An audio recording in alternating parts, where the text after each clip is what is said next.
Just a little update on the trenches in this Spider-Man room. We've grown in number a little bit.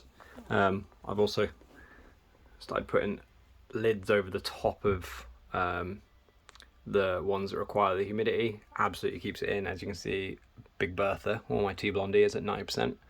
I kind of like, I'll take it when it gets to about 95%, I'll take the lid off, let it drop down again, put it back on again. It just kind of maintains it without me having to absolutely soak the substrate, which I haven't been into anyway. That's the joys of those clay balls, just been funneling it down there. But same with the Hattie. At this point, I've named every single one, with the exception of the communal, which is now down here, because there's 5 in there, and I'm not naming all of those. But yeah, so the communal's new. What else is new? Oh, there's a Kaeng Krachen at the back there, which is set up in a fossorial tub at the moment, but I'm going to swap it to a cube, so it's got a little bit of both, a little bit of terrestrial and a little bit of fossorial options in there. So, and the same with, I was noticing that because of these two enclosures are kind of like, they're not mesh, but it's like a metal crosshatch top. They were basically letting the humidity escape, which not so much of a big deal with the Grammostola, but like it was getting like almost too low in there, and I'm pretty sure his name's Miles. I'm pretty sure he's in pre-molt. He's not eaten since I had him at the start of June, and he's just been burrowed away.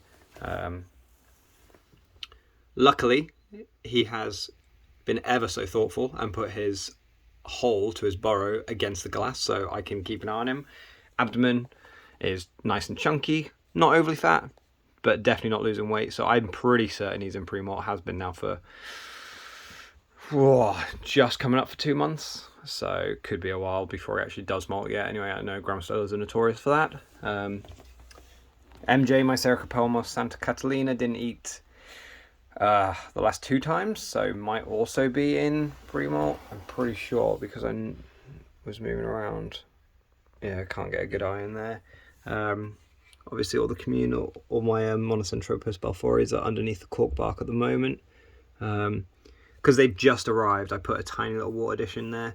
They're only 1 to 2.5 centimeters. So yeah, literally just put a little water dish in there. I expect that to kind of not be very useful to them. That's a mix of cocoa fiber and sand on the bottom of the substrate. But the water dish, I imagine, will get webbed over or become basically useless. Because it's so small, and just because they're in transit, I put a really teeny one in there. Hopefully, like, I did see a couple of them meander towards it, so they might have used it, they might not have done. I'm not sure. I don't know whether I'll keep it topped up or I'll see where it goes. It literally turned up yesterday, so as you can see, there's not really any webbing or anything going on in there as yet. There's a tiny bit towards the back of the cork bark. You just can't pick it up on the camera. These are my Chilobrachys fimbriatus violet, Chilobrachys huahini or cletus. There at the back, yeah, Big Bertha, Terrafosa Blondie, Davis Pentaloris or Miguel. Oh, can you see him? He's got a big, he's still in pre-molt, I think, big fat bum, so he's on an enforced hunger strike. Psamopaeus Minia. So I kind of did a little bit of snooping around in there. Looks like she's not molted, but her legs are infinitely better on the cork bark than they were when I initially got her on the Braplast, so she seems absolutely fine now. Also, quite a chunky bum, might be pre-molt. Didn't eat food last time I put a chopped up mealworm in there, so that's it. I'm just not going to feed her now for a little bit. Like I said, chunky bum. That, like I said, Chilobrachys Sp Kaeng Krachen, otherwise known as Kraken, obviously. I'm very original with my naming. A lot of them are either Spider-Man themed or kind of go with whatever their species is.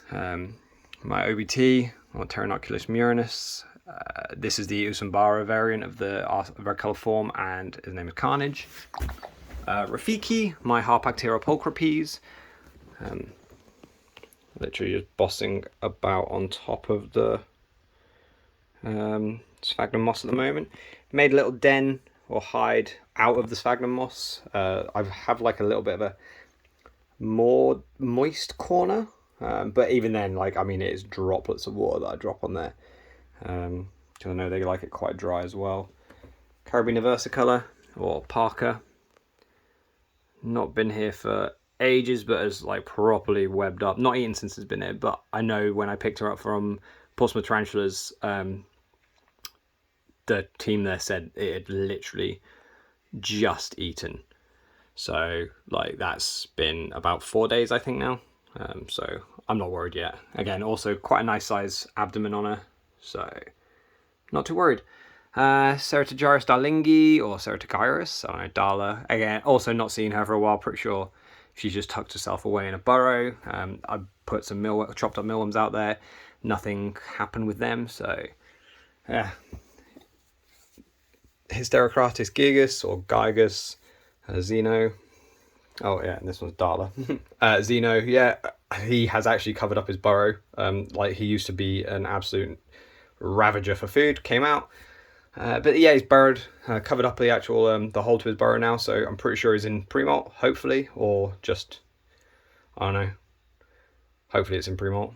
It seems like all these slings are very close to maybe molting. I definitely cannot see Gwen right now. Yeah, Gwen's just chilling out on the skull. She loves that. Honestly, that skull seems to be one of the best things for her. And my green bottle blue, or Babrant, is kind of in this... It's not the eye hole, but like it kind of could be considered the eye hole. I don't know. But I can see her with the torch on. I'm 90% certain. Oh, she's actually moved. I wonder if that's from when I was doing stuff. Sorry, this is all... I just do these on the fly. Huh.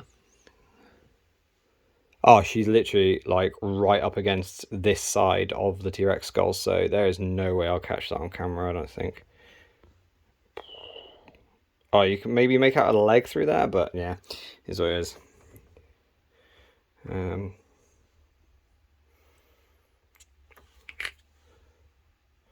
Yeah, so there's the Rafiki Halpactyrocopocopes.